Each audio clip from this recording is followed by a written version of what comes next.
Muy buenas noches. Vamos al libro de Génesis. ¿Alguien sabe en qué capítulo estamos? Yo no me acuerdo. Yo no sé dónde fue que lo dejé. Creo que por ahí terminamos. Si terminamos el 22, entonces yo creo que estamos ya en el 23. Sí, exactamente. Génesis 23. Estamos llegando casi ya a la parte final de la vida de fe. Estamos llegando ya a la conclusión de lo que Abraham, como patriarca, como hombre que Dios escogió para de ahí formar un pueblo que todavía existe en el día de hoy. Y pues ya en los breves capítulos que nos quedan, de hecho no nos queda mucho ya, pero seguimos y vamos a ver cómo culmina todo esto, cómo esto termina. Génesis 23, vamos a leer todos esos versículos, son 20 versículos nada más. Dice así: fue la vida de Sara 127 años, tantos fueron los años de la vida de Sara. Y murió Sara en Kiriat Arba, que es Hebrón, en la tierra de Canaán, y vino Abraham a hacer duelo por Sara y a llorarla. Y se levantó Abraham delante de su muerta y habló a los hijos de Ed, diciendo: extranjero y forastero soy entre vosotros. Dadme propiedad para sepultura entre vosotros, y sepultaré mi muerta de delante de mí. Y respondieron los hijos de Ed a Abraham y le dijeron: óyenos, Señor nuestro. Eres un príncipe de Dios entre nosotros.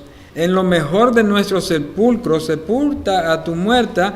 Ninguno de nosotros te negará a su sepulcro, ni te impedirá que entierres tu muerta. Y Abraham se levantó y se inclinó al pueblo de aquella tierra, a los hijos de Ed, y habló con ellos diciendo: si tenéis voluntad de que yo sepulte mi muerta de delante de mí, oídme e interceded por mí con Efrón, hijo de Zoar, para que me dé la cueva de Macpela, que tiene al extremo de su heredad, que por su justo precio me la dé, para posesión de sepultura en medio de vosotros. Este Efrón estaba entre los hijos de Ed, y respondió Efrón Eteo a Abraham, en presencia de los hijos de Ed, de todos los que entraban por la puerta de su ciudad, diciendo: no, Señor mío, óyeme, te doy la heredad y te doy también la cueva que está en ella. En presencia de los hijos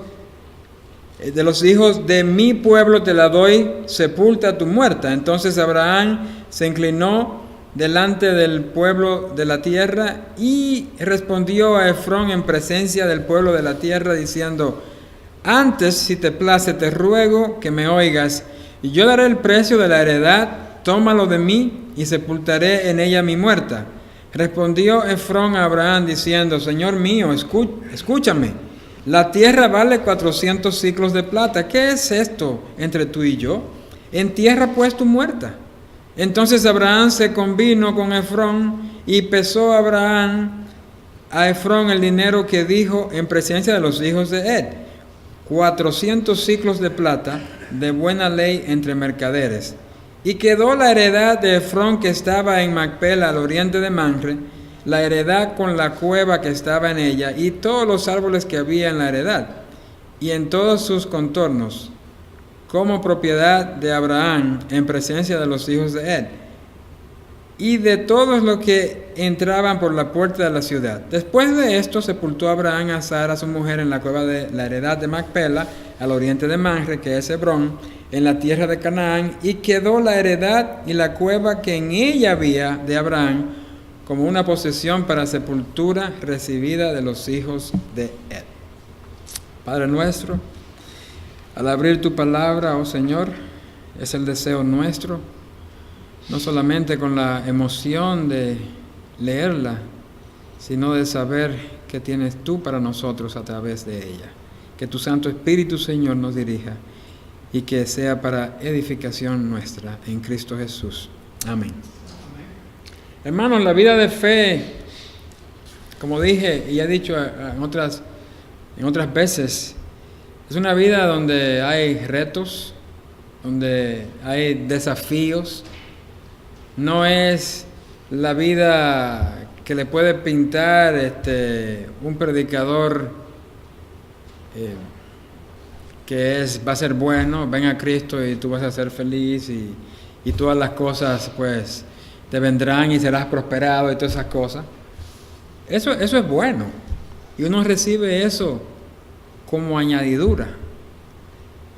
Pero en esta vida de fe, y nos hemos dado cuenta a través del personaje Abraham, no ha sido pues, como decimos, una papita, no ha sido nada fácil.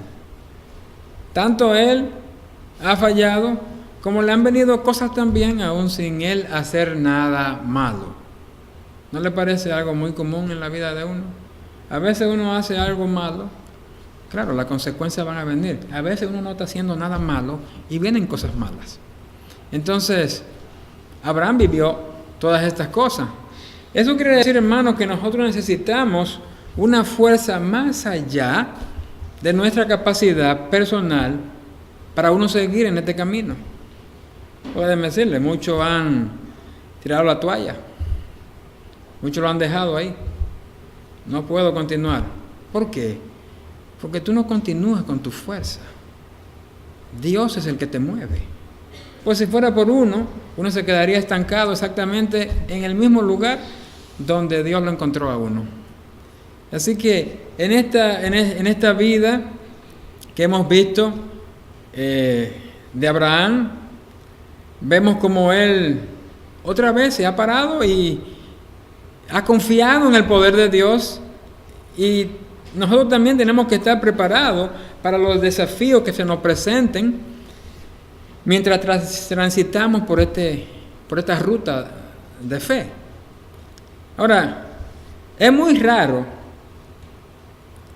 pero muy raro, déjeme decirle, que un creyente viva libre de dificultades. Es muy raro que no pase por alguna prueba. De modo que si en nuestra vida todo va, como dice una expresión por ahí, viento en popa, o con el viento a nuestro favor, esa es otra también, deberíamos preguntarnos nosotros, ¿qué pasa con nosotros? Que todo va tan bien. Esa es la pregunta que usted debería hacerse. Oye, ¿por qué todo va tan bien en mi vida?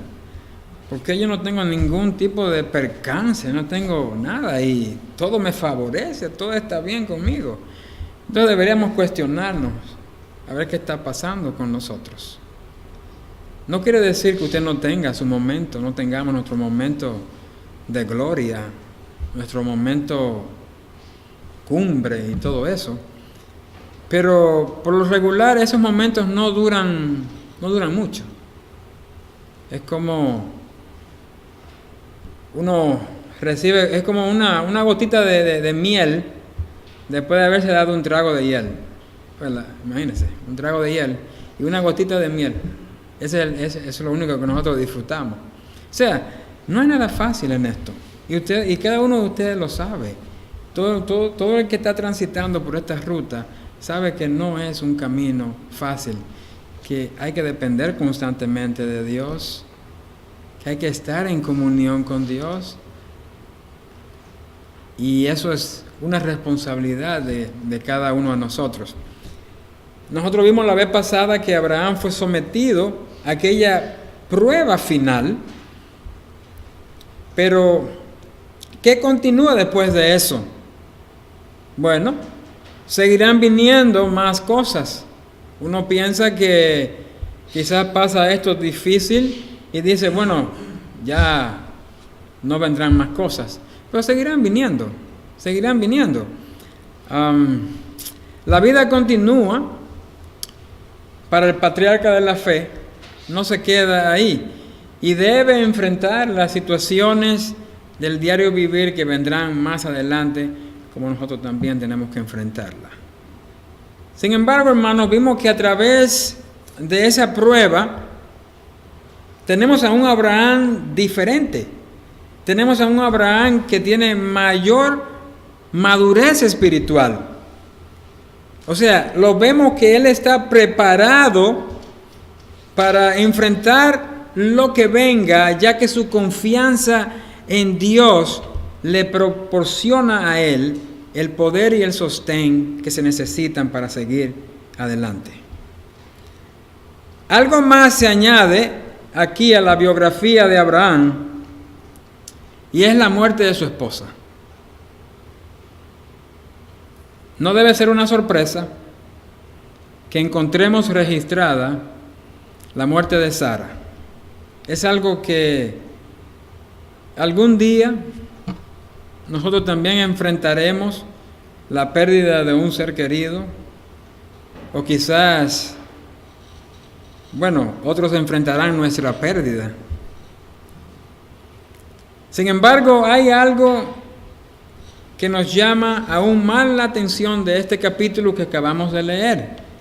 Fíjense bien, aquí hay 20 versículos en este capítulo y solo 2 versículos de ese capítulo se refieren a la respuesta emocional de Abraham sobre la muerte de su esposa. Y usted se fija que los 18 versículos restantes narran la compra de una propiedad en donde sería enterrada Sara. No es nada raro encontrar pasajes así en las Escrituras, cuando usted dice, pero se habló de Sara, que Abraham fue a llorarla y todo eso, y no hubo detalle de nada. Y de repente vemos a Abraham aquí, en una transacción de negocio, comprando un terreno, y todo eso se detalla. No hay detalles de lo que pasó a Abraham en ese momento, pero sin embargo hay detalles aquí de esta compra, de esta heredad, donde iba a ser enterrada Sara. Entonces, al leer la Biblia podemos notar que hay pasajes bíblicos donde uno quisiera saber más del asunto, y otros pasajes donde encontramos demasiado detalle. Como que, por ejemplo, usted lee el libro de Números, y usted leyendo, a veces usted como que se siente como cansado de ver tantos detalles, y esto por acá, y esto por allá. Y dice, pero ¿tienen importancia todos esos detalles? Bueno, sí, tienen importancia.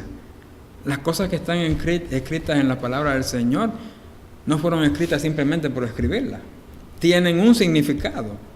Entonces, así mismo debemos nosotros enfrentar este capítulo 23. Aunque uno esperaría que quizás al comenzar, pues simplemente se dijera, y Abraham enterró a su esposa en Canaán, de acuerdo a las prácticas de esa época, y punto.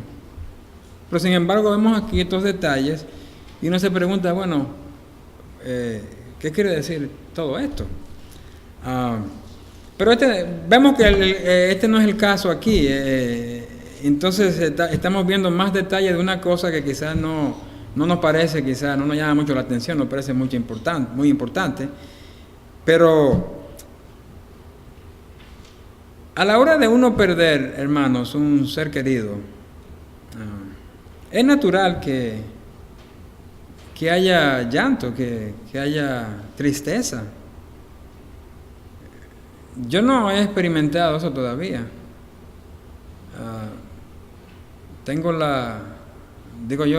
Pienso que tengo la bendición de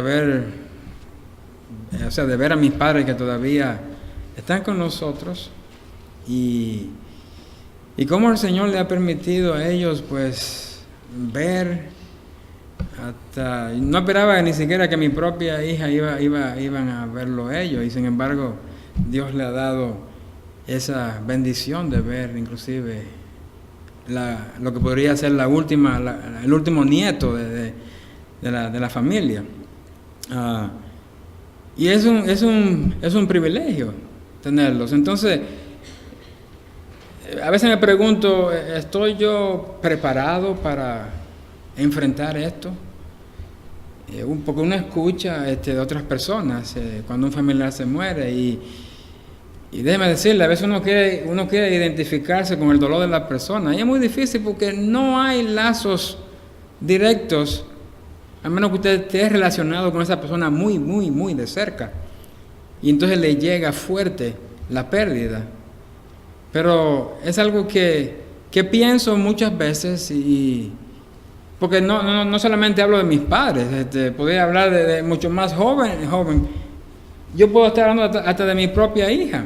O sea, es algo que uno no sabe lo que va a pasar, pero está uno preparado para enfrentar esta situación. El tema que yo le he dado a este capítulo, y lo he tenido que dividir en dos partes porque hay muchos detalles que quiero que entendamos aquí, es lidiando con la muerte, o bregando con la muerte, ya sea la muerte de un ser querido o la muerte propia de uno, sabiendo que uno tiene sentencia de muerte, porque esa es otra también.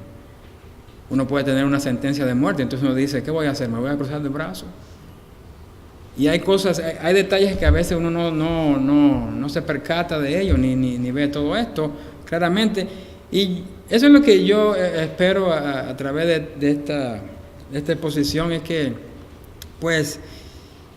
el Señor pues nos muestre en realidad lo que hay aquí. ¿Por qué hay más detalles en la compra de esta propiedad que en el sentir de Abraham con la pérdida de su esposa? Si bien la muerte de Sara no se registra sino hasta ahora en Génesis 23, el capítulo anterior, el que tratamos anteriormente, ya nos había estado preparando para esto, tanto Abraham como nosotros, ¿no? Para los eventos que vamos a ver.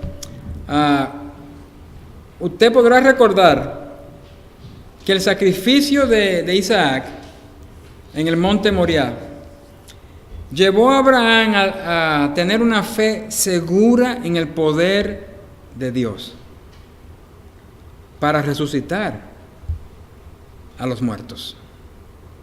Claro, Isaac no murió, pero es como si en realidad hubiese sido resucitado. Recuérdense que ese puñal iba al pecho de Isaac, y Abraham estaba dispuesto a hacerlo si Dios no lo detiene.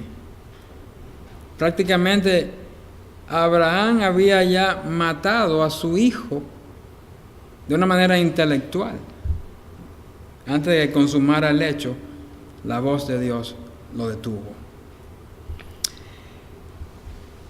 Entonces no había necesidad de que Isaac muriera, porque no presentaba no hacía nada, absolutamente nada. O sea, nosotros sabemos que Isaac viene siendo como una especie de Cristo,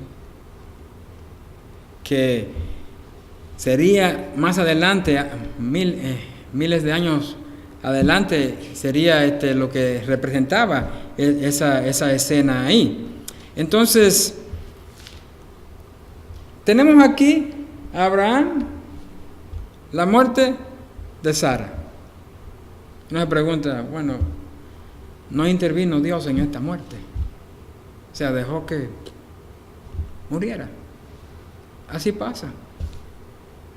Hay gente que uno puede estar orando por ellos, y la voluntad de Dios o los propósitos de Dios son muy diferentes a lo que nosotros pensamos.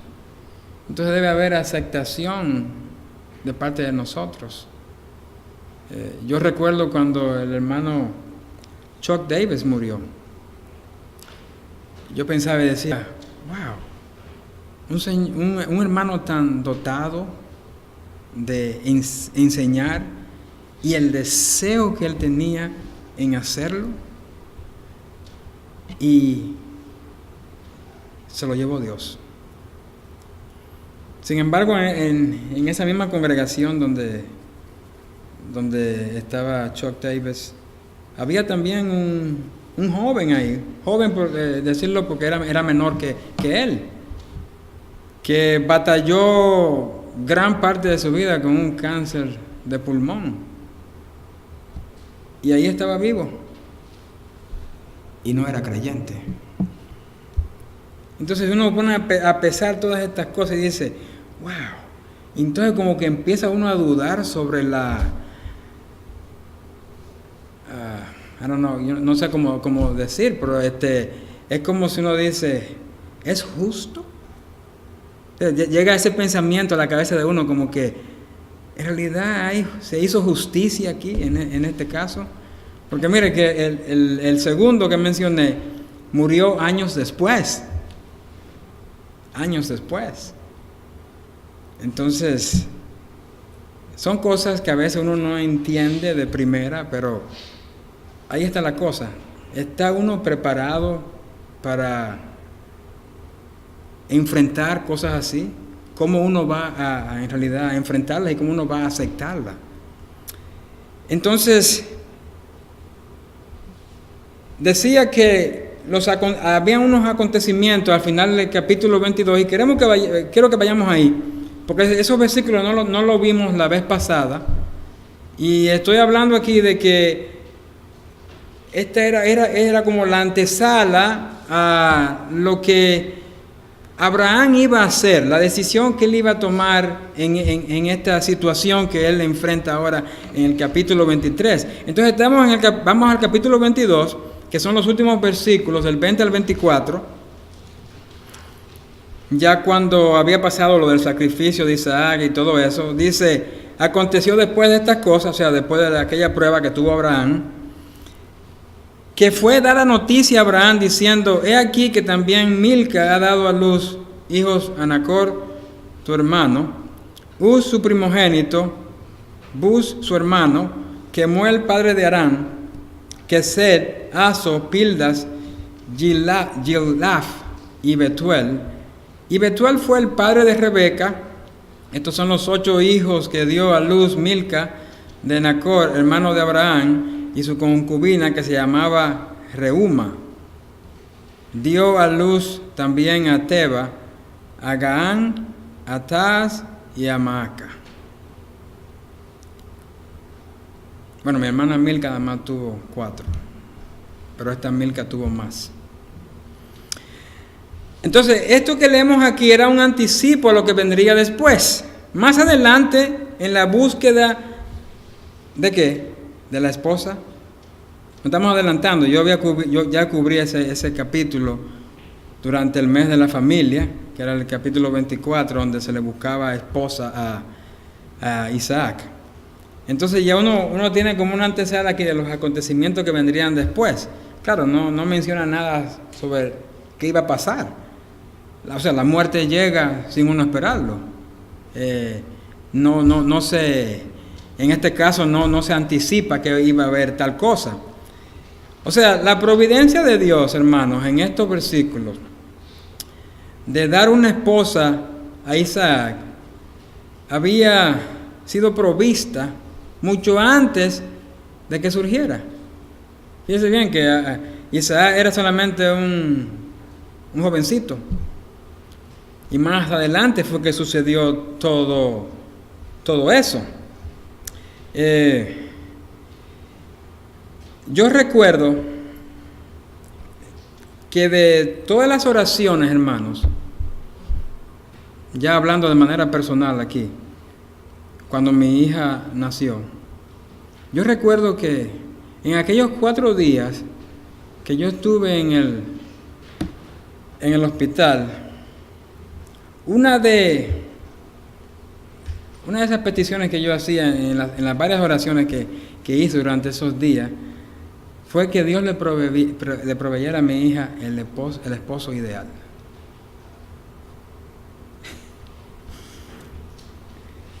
Ustedes me dirán, mira su hija acaba de nacer y ya está pensando en esposo para ella.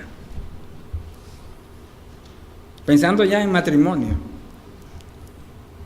Ahora, no me malinterpreten, yo vivo el presente. Más sin embargo, me preparo para el futuro. Vivamos el presente, pero preparémonos para el futuro. Mientras Eliana viva bajo el techo familiar, ella va a tener mis cuidados, ella va a tener mi sustento, pero una vez que se vaya del nido, va a necesitar un hombre que ocupe el lugar mío en esas cosas. ¿Y quién más que Dios para proveerle ese hombre ideal? Entonces pensaba yo en eso. Entre tantas cosas que se me ocurrían en esos días que estuve allí. Mire, hermano, nuestros hijos van a necesitar de Dios hoy y mañana. Siempre lo van a necesitar. Dios se encarga de mi presente y también se encarga de mi futuro. Y respecto al futuro, Él lo hace muchas veces por adelantado. Como lo que vimos al proveer aquel carnero que sustituyó a Isaac en el sacrificio, de aquel que ocuparía, recuerden que esto conecta con el Calvario, de aquel que ocuparía nuestro lugar. Ya se había provisto de sacrificio para tomar nuestro lugar y para darnos la redención. O sea, Dios pensó desde la eternidad todo esto. Ahora bien, de acuerdo a los versículos que leímos del capítulo 22, Abraham se entera de los acontecimientos que están pasando en la vida de su hermano, aquel hermano que él dejó allá en Mesopotamia, y esto probablemente le recuerda a él que su patria anterior y su familia consanguínea estaban muy lejos. Sin duda las noticias que recibió él de allá fueron de consuelo cuando él ahora atraviesa en esta pérdida de su esposa. Uno pensaría que ya cuando Sara muriera, habría fuertes razones, oiga bien, emocionales, para llevar el cadáver de Sara de regreso a su tierra. Pero ese no fue su pensar. Abraham nunca olvidó que él salió de su tierra y salió de su parentela sin intención de regresar jamás. Recuérdense, él se había llevado todo, no había dejado absolutamente nada allá, no, salvo los familiares que estaban allá. Entonces, él tenía estos lazos que aún permanecían en Mesopotamia. Uno se puede mudar de su país natal y si deja familiares, todavía está conectado por allá. Usted piensa en esos familiares que dejó atrás. Y era el mismo caso de Abraham.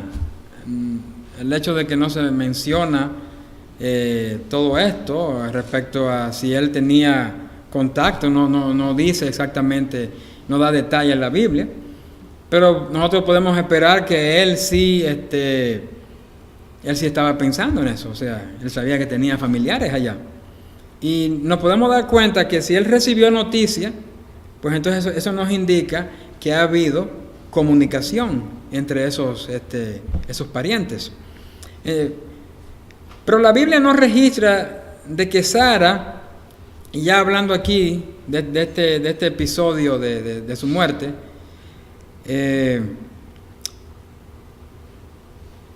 ella muere y Sara no le había dicho, bueno, la Biblia no registra que Sara dijo, bueno, cuando yo me muera, regrésame a Mesopotamia. Yo quiero ir otra vez a volver, entiérrame allá en Ur de los Caldeos. Ella no dijo tal cosa, la Biblia, por lo menos la Biblia no lo registra. Ella tampoco decía dónde ella quería ser enterrada, cuáles serían los preparativos fúnebres, ni cómo ella quería ser recordada. Podemos deducir entonces que ella tenía bien claro, como lo tenía Abraham, que el día que ella salió de su tierra natal era una salida definitiva, sin regreso. Oiga bien, sin regreso en vida o en muerte. Hay personas, hermanos, que después de vivir muchos años acá, en este país, piden que al morir sean regresados a su tierra natal para ser sepultados allá. Nosotros hemos visto muchas personas que entiérrame en mi país, allá. Quiero que me entierren allá. Digo, yo entiendo que ese es un deseo muy personal de la persona. Y si cualquiera de nosotros así lo desea hacer, bien puede hacerlo. Pero como creyentes en Cristo, esta es la pregunta que yo quiero hacer. ¿Qué significado hay en hacer tal cosa? Porque una vez enterrado, el muerto ni siquiera notará la diferencia. Quiere que lo entierren en su país natal, pero ¿se va a dar cuenta que lo enterraron allá? No va a notar la diferencia. Entonces, ¿qué sentido tiene? Cumplir un deseo personal. Ok, perfecto, no hay problema con eso. Pero no tiene ningún significado en la vida nuestra. Ahora bien, la sepultura de Sara va más allá de un simple deseo final.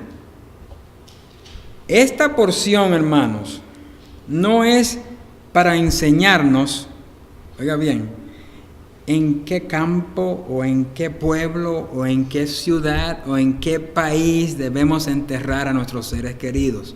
Esto no es lo que nos enseña esta porción aquí. Esta porción nos muestra, hermano, que lo que hizo Abraham con Sara es una expresión de su fe en Dios y testimonio para los que los rodeaban. Uno se pregunta, ¿cómo así? ¿Cómo es eso de que es una expresión de su fe en Dios? Uno dice, bueno, lo del testimonio a los hijos de Ed y de todos los que estaban ahí en la puerta de la ciudad, se entiende claramente. Pero, ¿cómo es eso de que es una expresión de su fe en Dios? Bueno, es fácil contestar esa pregunta.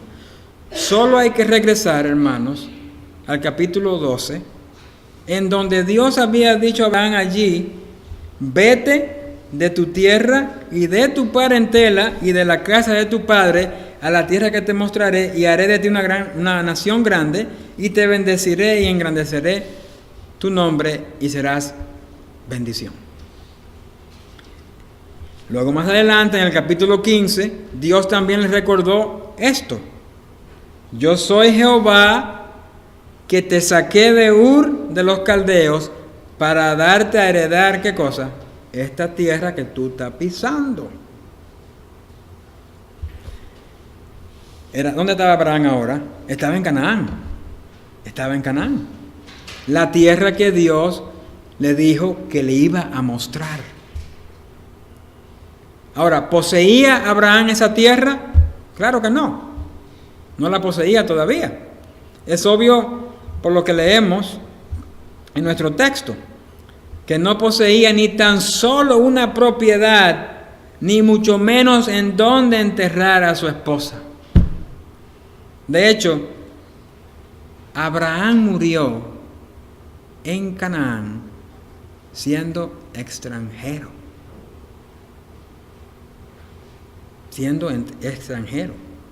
Entonces, ¿por qué la sepultura de Sara es una expresión de la fe de Abraham en Dios? Ya dije que Abraham estaba en el territorio que más tarde sería propiedad ¿de quién? De su descendencia. Dice el autor de Hebreos que Abraham, Isaac y Jacob, que resulta ser Jacob el hijo de Isaac, estos tres personajes, o estos tres patriarcas como se les conoce, vivieron por la fe y murieron sin haber recibido las cosas prometidas. Más bien dice que las reconocieron a lo lejos y confesaron que eran extranjeros y peregrinos en aquella tierra.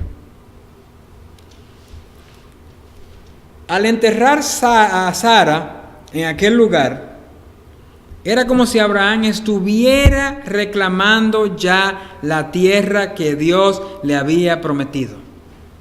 Fíjese bien.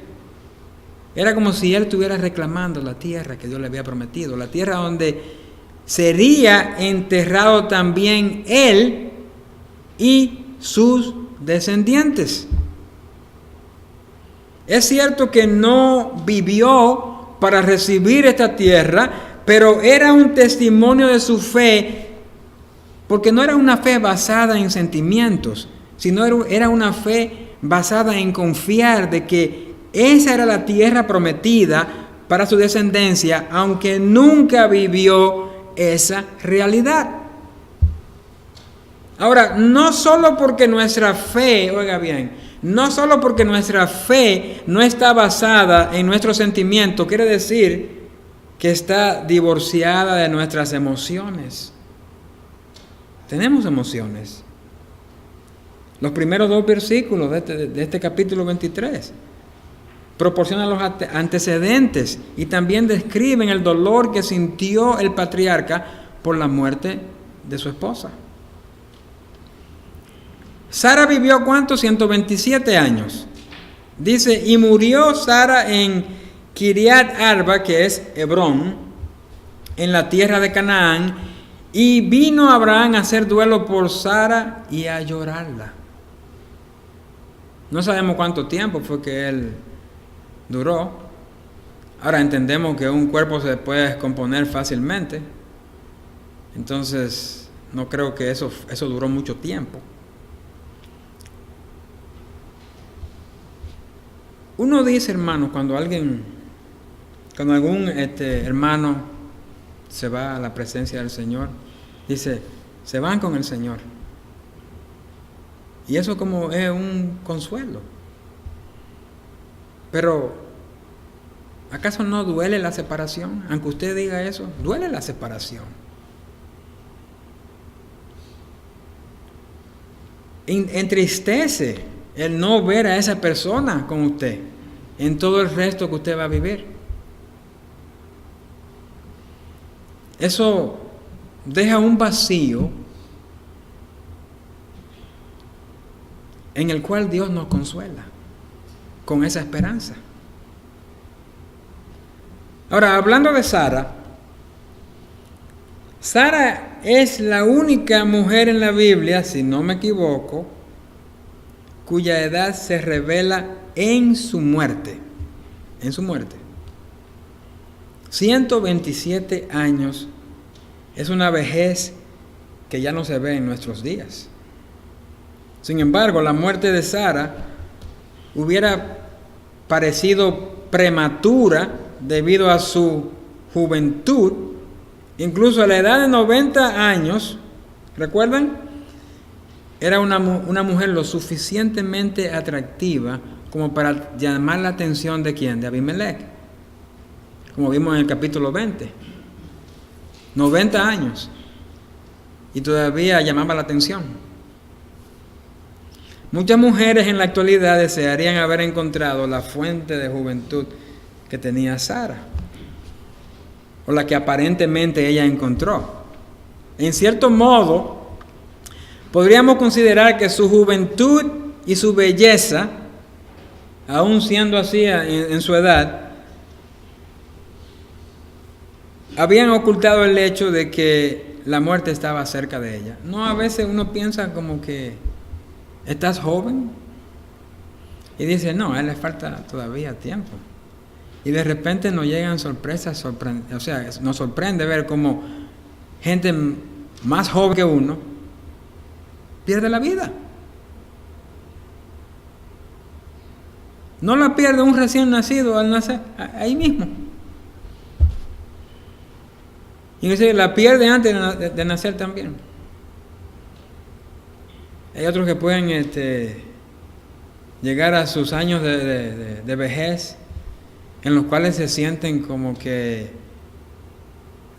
no se sienten ya atraídos a esta vida, sino dicen, wow, yo quiero descansar en paz. Eso quisiéramos, pienso que es un deseo muy común entre nosotros. Quisiera llegar a esa edad donde yo puedo decir, wow, ya estoy aquí tranquilo, no tengo nada que pensar, solamente el encuentro con mi Dios. Pero estamos pensando nosotros en eso, en estos momentos. No, estamos llenos de vida todavía. No estamos pensando en ese momento todavía. La muerte llega sin avisar. Y Abraham parece haber estado en otro lugar, aunque no lo dice aquí. En el momento que Sara murió, él tuvo que haber estado en otro lugar. Porque aquí nos dice, y vino Abraham a hacer duelo por Sara y a llorarla. Uno se pudiera imaginar ese escenario. Pero esto se explicaría fácilmente si Abraham estuviera afuera con sus rebaños o algo parecido y le llega la noticia donde él está que su esposa había muerto. Y él seguramente dejó todo lo que estaba haciendo y fue a llorarla, a hacer duelo por ella. Si bien el énfasis del pasaje, hermanos, no cae en los sentimientos de Abraham, como ya yo especifiqué, lo que sí sabemos es que Abraham expresó el dolor común de aquellos que enfrentan la muerte de un ser querido. Eso nos muestra que la fe no es evidenciada por una actitud indiferente hacia la muerte. Personas que no derraman ni una lágrima a la hora de la muerte de un ser querido y piensan, wow, qué hombre que tiene buena fe, sabe que se va con Dios y está conforme. Para aquellos que recuerdan algo de historia, no espero que todos recuerden, bueno, yo estaba nacido, sí, cuando eso sucedió.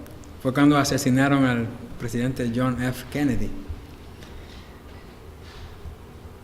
La esposa de este presidente, ella fue muy alabada por su valentía de corazón y serenidad en aquel horrendo crimen. Imagínense, ella estaba en el avión cuando Lyndon Johnson, que era el vicepresidente, tenía que tomar el lugar y su vestido todavía tenía sangre.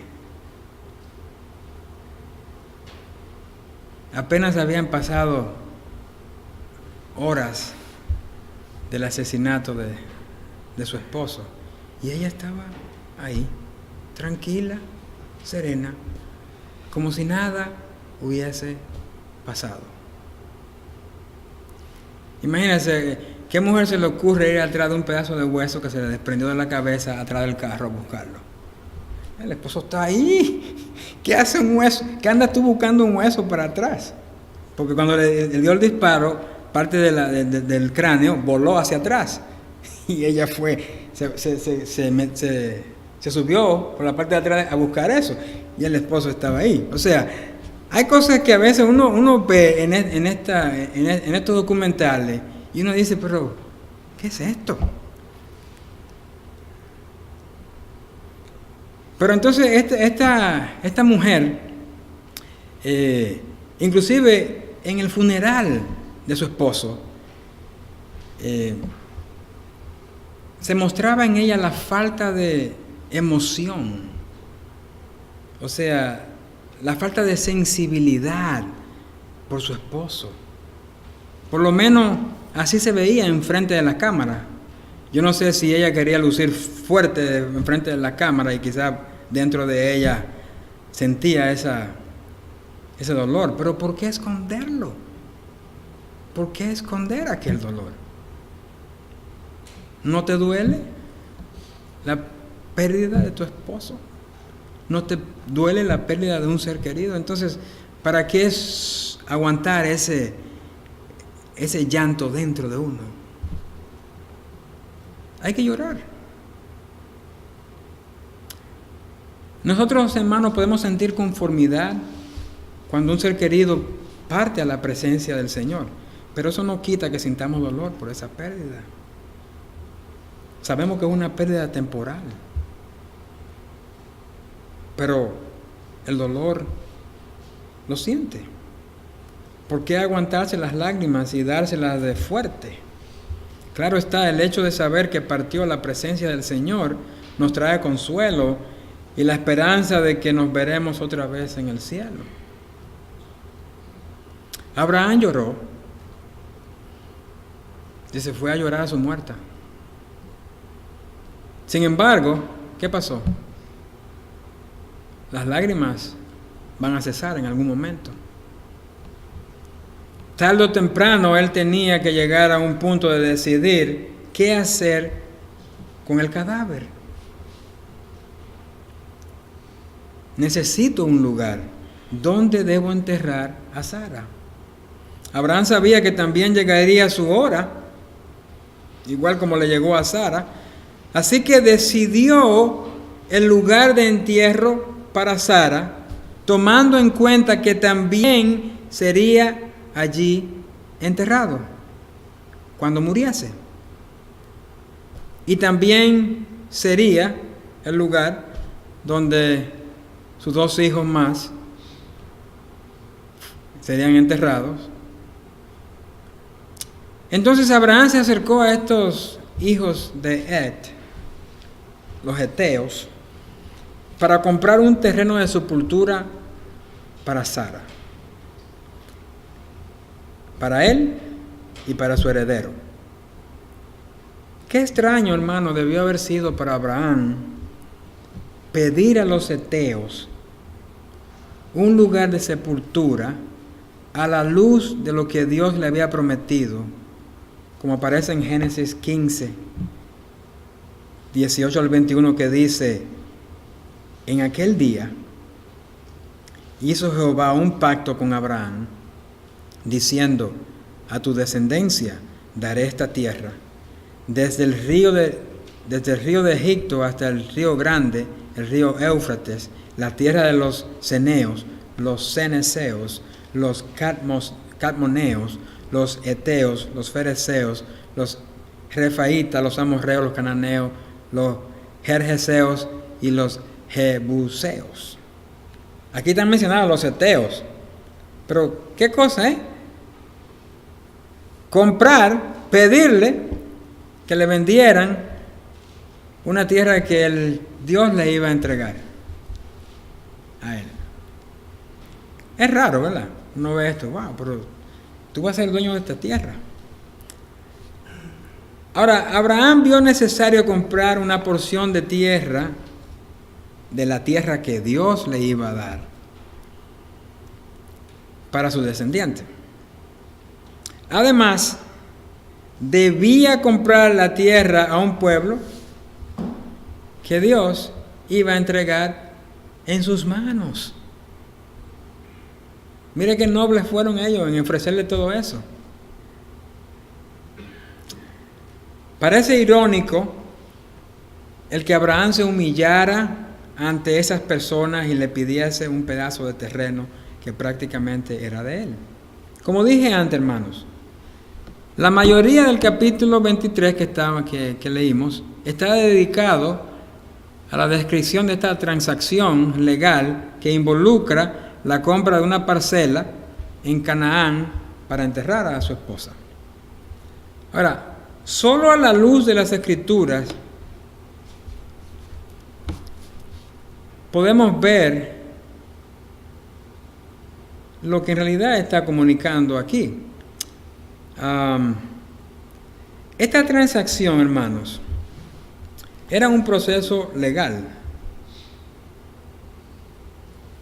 Las transacciones legales generalmente se llevaban a cabo ¿dónde?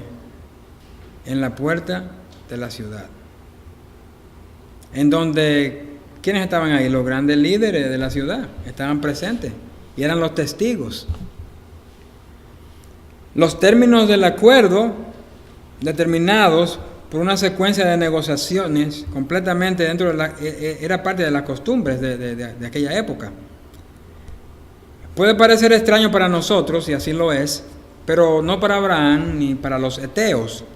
Los tratos de Abraham son un modelo, oiga bien, de dignidad y juego limpio. Miren lo que solicitaba Abraham en los versículos 3 y 4. Y se levantó Abraham de delante de su muerta y habló a los hijos de él, diciendo: extranjero, oiga bien, extranjero y forastero soy entre vosotros.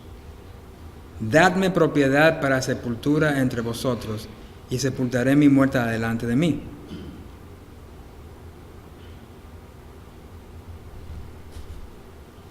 Uno pensaría, ¿verdad que sí? Bueno, pero Dios te va a entregar esta tierra.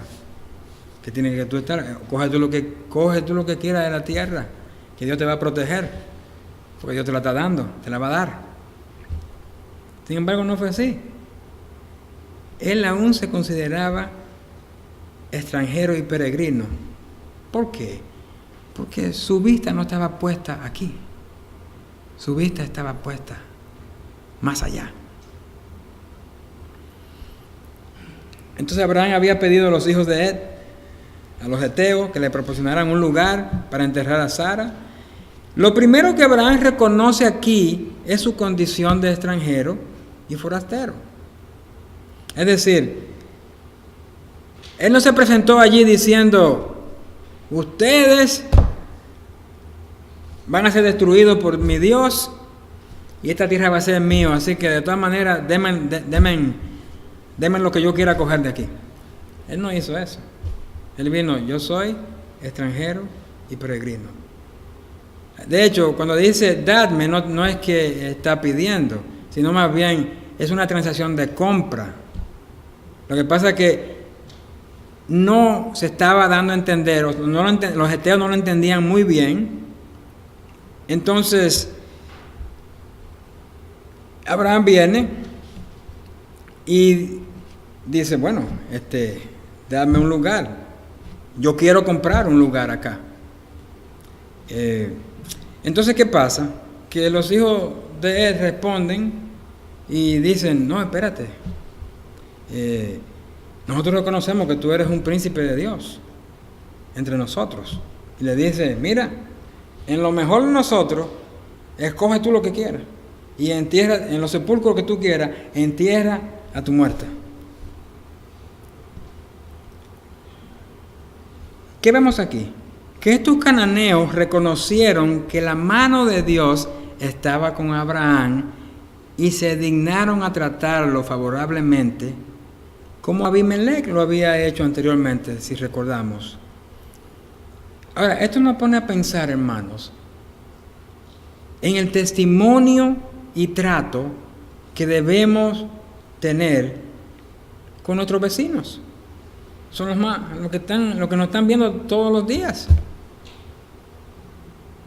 Usted, si va a trabajar, se va en el vehículo, el vecino de al lado lo saluda. Y si no lo saluda, usted lo saluda. En el lugar donde yo vivo, hay personas que se creen muy cosas y miran a uno como desde abajo. Como que no saludan. De hecho, una vecina que ya tiene bastante tiempo viviendo allá, después de un año, y fue porque no le quedó de otra, porque me vio en la calle. Y me saludó. Recibí la tarjeta que me envió tu esposa de bienvenida después de un año. Pero no era que uno buscaba evitarlo. De hecho, Por eso le mandamos una tarjeta de bienvenida. Era un nuevo vecino que se mudaba en ese lugar. Pero entonces uno no puede ser igual que ellos. Uno tiene que sobresalir. Esta luz tiene que brillar en ellos. No ocultarnos. Tenemos que dejarnos ver, dejarnos conocer. Y yo sé que la mayoría de los vecinos míos saben de mí y saben muy bien en lo que yo creo. Ellos saben que llega Halloween, yo no prendo mis luces afuera, está todo cerrado, mientras las otras casas tienen sus luces. No me da cosa. Mi suegra me dice, ay, pero tú sí eres, ¿cómo va a ser que no le vas a dar dulce a los niños? Y digo yo, no, yo soy diferente.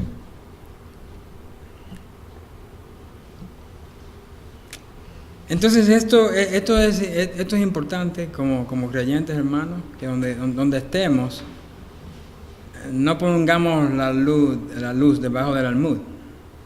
Hay que quitarla de ahí. Brille. Tiene que brillar. Tenemos que brillar, porque van a ver a quién en la luz, a Cristo. Espero que no vean a uno, sino que vean a Cristo.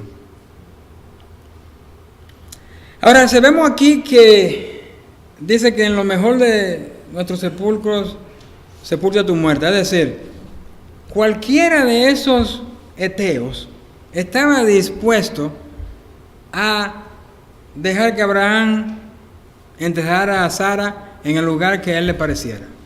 No le negaron absolutamente nada. Dice, en lo mejor de nuestros sepulcros sepulta a tu muerte. Sin embargo, hermanos, una tumba prestada no era suficiente para Abraham.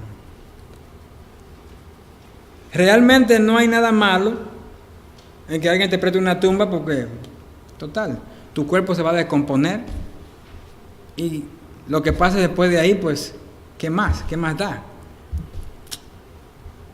Recordemos que nuestro Señor Jesucristo estuvo en una tumba prestada. No era de él, pero nuestro Señor la utilizó nada más por 3 días. Eso fue suficiente ya. 3 días y ya eso era el tiempo que él iba a estar ahí. Sin embargo, el Señor, entonces, en este caso, no es Abraham. Abraham iba a ser enterrado ahí. O sea, él buscaba un lugar, una posteridad ahí. Su cuerpo iba a estar ahí. Su cuerpo físico iba a yacer en ese lugar junto con los demás que iban a ser enterrados allí. Como veremos en Génesis 25, Isaac y Rebeca fueron sepultados allí. Luego la esposa de Jacob, que era Lea, fue sepultada allí también en esa cueva. Y después sería enterrado allí Jacob. Versículos del 7 al 9. Y Abraham se levantó y se inclinó al pueblo de aquella tierra, a los hijos de Ed, y habló con ellos diciendo, si tenéis voluntad, oiga bien, de que yo sepulte mi muerta de delante de mí, oídme e interceded por mí con Efrón, hijo de Zoar, para que me dé la cueva de Macpela, que tiene al extremo de su heredad, que por su justo precio me la dé para posesión de la sepultura en medio de vosotros. Eso es Abraham dando a entender, yo no soy ningún aprovechado. No soy ningún aprovechado. Eso de que se inclinó, para que entendamos muy bien, es un gesto de cortesía a la propuesta. No es que está inclinándose en adoración. Es simplemente cuando te hace un gesto, un saludo cordial, porque claro, te están ofreciendo eso. Los asiáticos son muy, muy buenos en esto. Ellos se bajan así y, sí, claro. Sí.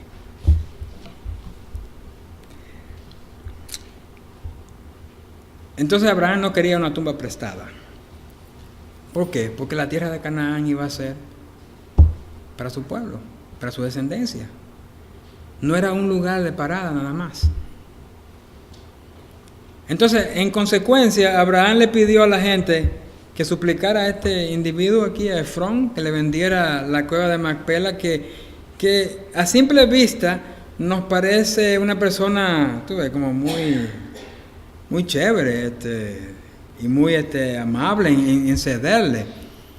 Pero cuando uno va leyendo la cosa, uno dice, bueno, no parece ser tan cosa así, porque miren lo que dice el versículo 10 y 11. Efrón estaba entre los hijos de él, y respondió Efrón a Abraham en presencia de los hijos de todos los que entraban en la puerta de la ciudad, diciendo, no, Señor mío, oíme. Fíjese bien lo que dice él aquí. Te doy la heredad y también te doy la cueva que está en ella, en presencia de los hijos del pueblo. Y le dijo, sepulta allí tu muerta. O sea, no solamente le estaba dando la cueva, estaba dando la heredad en la cueva, todo eso. Y uno dice, wow, pero qué oferta. Que no podía, cualquiera no la rechazaría, ¿verdad que sí? Es gratis, no me va a costar nada. Abraham solamente había pedido la cueva, una cueva para enterrar a su esposa, y Efrón le ofrece la propiedad completa como un solo paquete. Pero vamos a ver si en realidad había algo de, ¿verdad?, honesto en todo esto. Dice Abraham, se inclinó delante del pueblo, estamos en el versículo 12, y respondió a Efrón en presencia del pueblo de la tierra, diciendo, antes, si te place, te ruego que me oigas, yo daré el precio de la heredad, tómalo de mí y sepultaré en ella a mi muerta. Ok, ya la cosa cambia aquí. Te están regalando algo, pero tú dices, no, yo quiero pagar por esto. Yo no quiero un regalo, véndemela. Y entonces el precio fue fijado en esta cantidad. Miren lo que dicen los versículos del 14 al 16. O sea, ya cuando Abraham ve que la cosa cambia, se ha modificado ya, y dice, bueno, va a ser más, entonces voy a comprarlo todo. Respondió Efrón a Abraham diciendo, Señor mío, escúchame. Oiga bien, mire la astucia de esta persona. La tierra vale 400 ciclos de plata. O sea, uno dice, pero si la estás regalando, ¿por qué está mencionando precio? O sea, ese era el precio justo de la heredad. Y dice, ¿qué es esto entre tú y yo? Entierra pues tu muerta. Entonces Abraham se convino con Efrón y empezó a Efrón el dinero que dijo en presencia de los hijos de él, 400 ciclos de plata de buena ley entre mercaderes. Entonces, ¿se fija el precio? 400 ciclos de plata. Pero fíjense que en este pasaje podemos notar que las personas del Medio Oriente, esto es muy típico, las personas del Medio Oriente, tienen una belleza única en hacer negociaciones. Se ve la astucia que hay aquí. Efrón no era ningún tonto para despreciar la oportunidad de ganar a pesar de la cortesía que le estaba ofreciendo. Porque él no siguió insistiendo, no, toma la tuya, no me pague. Sin embargo, él termina fijando el precio, Abraham viene y le trae el dinero, y aún él lo acepta.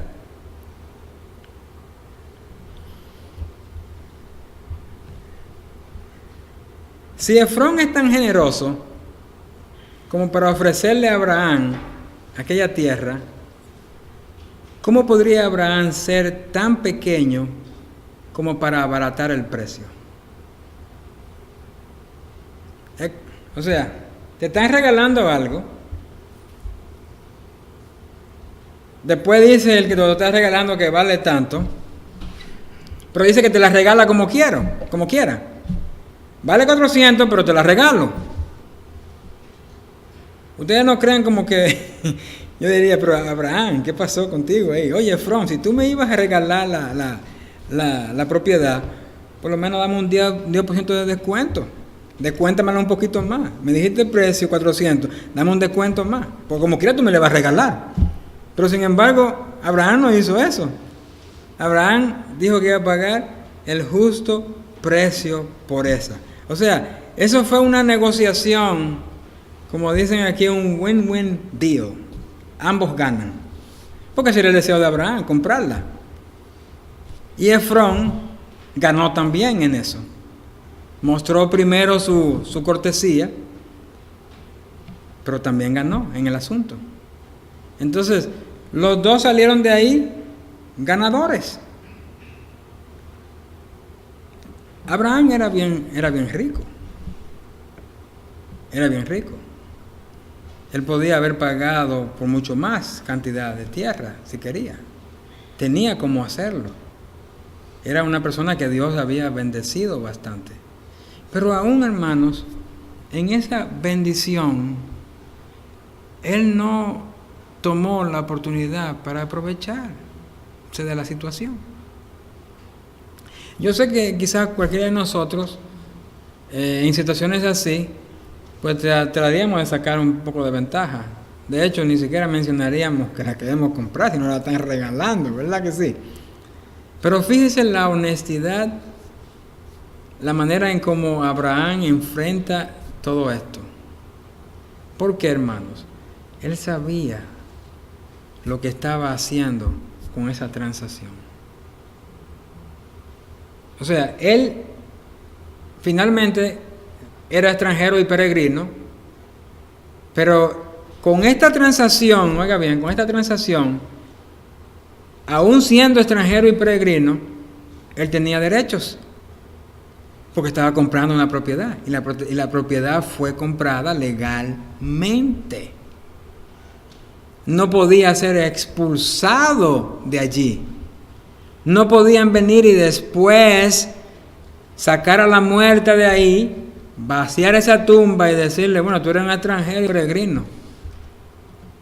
Pero no, legalmente estaba todo bien. Hermano, cuando nosotros hacemos las cosas como Dios manda, aún en la situación en que nosotros nos vemos que perdemos algunas veces, pero cuando hacemos las cosas con buena fe, el Señor nos bendice. Sí, yo sé que la astucia algunas veces la usamos y sacamos provecho, pero seamos justos. Si tenemos para pagar, pues hagámoslos. Yo me atrevo a confesar un pecado ahora mismo, cuando tenía yo la edad de aproximadamente 15 años.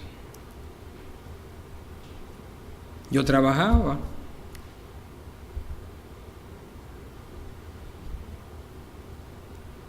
Tenía dinero para comprar un objeto. Fui a la tienda. Agarré el objeto. Tengo el dinero para pagarlo. Me lo metí en los bolsillos.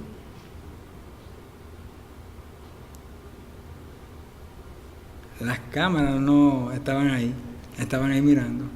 Había alguien mirando. Pero lo que quiero, no le voy a dar larga a esta historia, pero terminé yo en este cuartito, y también me está mirando porque es la primera vez que ella lo escucha esto. Estaba en este cuartito, dice la gente, vacía todo lo que tienes en tu bolsillo. Vacío todo. Y dice él, no entiendo. Tienes aquí más que suficiente para pagarlo y te quieres llevar eso. Dice, te voy a dejar ir porque en realidad tú tenías para pagarlo. ¡Qué lección! Apenas un jovencito. Digo yo, ¿qué me estaba pasando en ese momento para haber pensado tal cosa? Y bueno, eso fue suficiente, hermanos, para aprender la lección. Pues en realidad Dios tuvo misericordia de mí en ese momento. Me iban a detener. Podía haber sido fichado y todo eso. Por una simple tontería, porque déjeme decirle, el objeto que yo me iba a llevar nada más costaba $2. Y yo tenía $20 en mi cartera.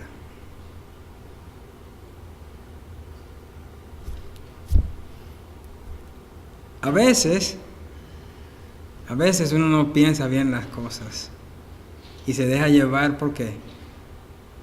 Por la oportunidad, porque en realidad yo vi una oportunidad, vi la oportunidad y la quise aprovechar. Pero nada, esas son cosas que uno vive. Dios me ha perdonado esta y muchas. Qué bueno que tenemos a un Señor, a un Dios que nos perdona, ¿verdad que sí? Porque yo me recuerdo, o sea, lo que aconteció es totalmente poca cosa. Por realidad, un crimen de $2 nada más. Era una cosa insignificante. Pero esa cosa insignificante, cada vez que yo pienso en ella, y mientras yo hacía este estudio, pensaba en ese evento que me pasó. Y viendo la manera en cómo Abraham hacía esta transacción. Y entonces yo me veía y decía, si hubiera sido yo, sí, aprovecho la oportunidad. Y en el caso siguiente, que era cuando le dio el precio, pues hubiera hecho lo mismo, decir, mira, tú me le vas a regalar. Por lo menos bájamela a la mitad, déjamela no en 400, sino déjamela en 200. Hermanos, esto es lo que deja una vida de fe. Cuando usted pasa pruebas y las vence, usted tiene un corazón piadoso. Usted tiene una actitud diferente. Usted se comporta en la manera en que Dios espera de sus hijos. Sí, por eso es que cada prueba, cada episodio en nuestra vida espiritual que pasamos, cada momento difícil, el Señor lo usa para darnos una lección, para que crezcamos. Porque recuérdese bien, cuando Abraham estuvo en Egipto mintiendo, ya era un Abraham muy diferente del que estaba ahí plantado delante de los heteos. Entonces fíjese bien en la travesía de este personaje de la fe, con la madurez que actuó, con esa manera que distingue a los hijos de Dios. Y dejo con ustedes en esta noche este pensamiento. Miremos atrás en nuestra vida. Sé que no podemos recordar las cosas malas que hemos hecho. Y veamos si somos todavía capaces de seguir haciendo lo mismo.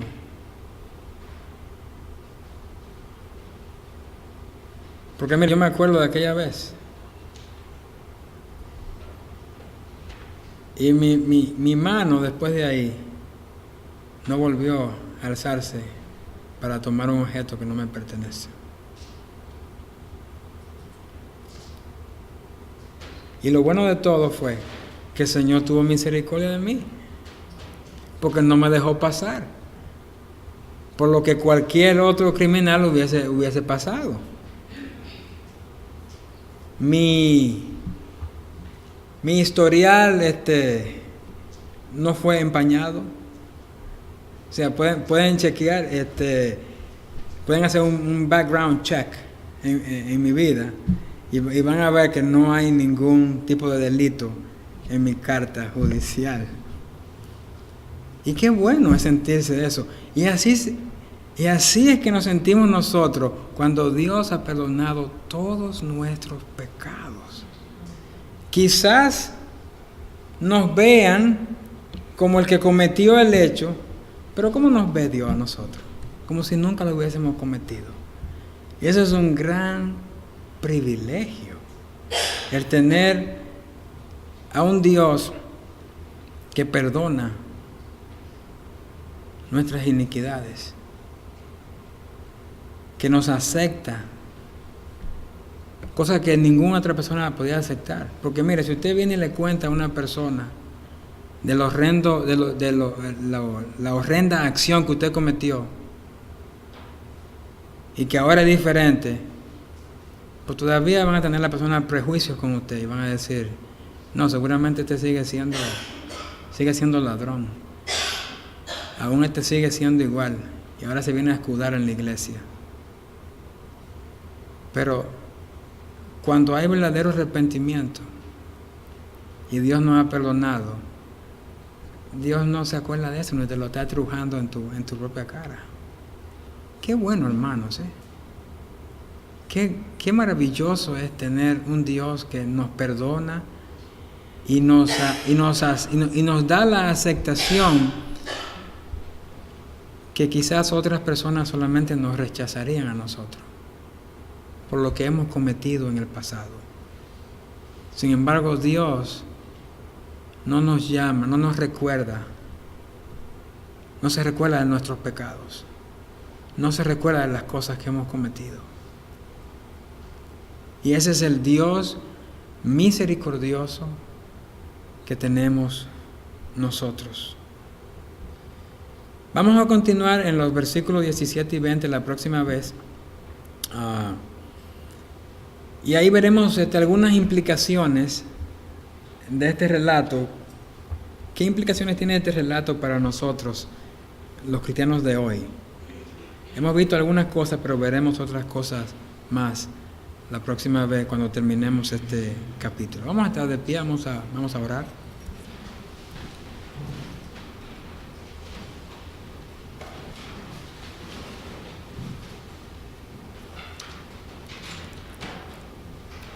Mi Dios y Padre Celestial, qué bueno es saber que tú eres un Dios bueno, misericordioso y bondadoso, que nos mira, Señor, en Cristo sin pecado, que nos acepta, Señor, por medio de Cristo. Qué bueno es contar, Señor, con ese gran privilegio. Oh Padre, que tu Santo Espíritu nos haga ver diariamente el sentir de aquella mujer que se le perdonó tanto que ese perdón se tradujo en el amor que tuvo para el Señor. Oh Señor,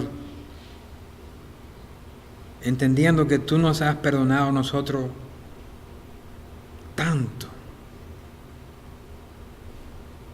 nos has sacado de esa condena de muerte, de separación.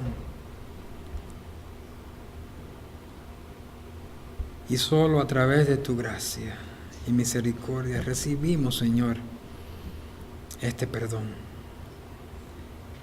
Que al pensar en eso que hemos sido, de eso que hemos sido perdonados, Señor, esto produzca en nosotros un deseo más de complacerte a ti, de hacer, Señor, las cosas que te agraden. Oh Padre, que cada día nosotros tengamos esto pendiente, que a la hora de juzgar a otros, a la hora de levantar nuestro dedo para acusar, pensemos, Señor, en lo que tú has hecho por nosotros. Oh Padre, gracias, Señor. Ayúdanos a vivir una vida agradecida por las cosas que tú has hecho con nosotros. Padre, salimos de este lugar, pero no de tu presencia. Guíanos de regreso a nuestro hogar, bajo tu protección. En Cristo Jesús. Amén. Que el Señor le bendiga, hermanos, a todos.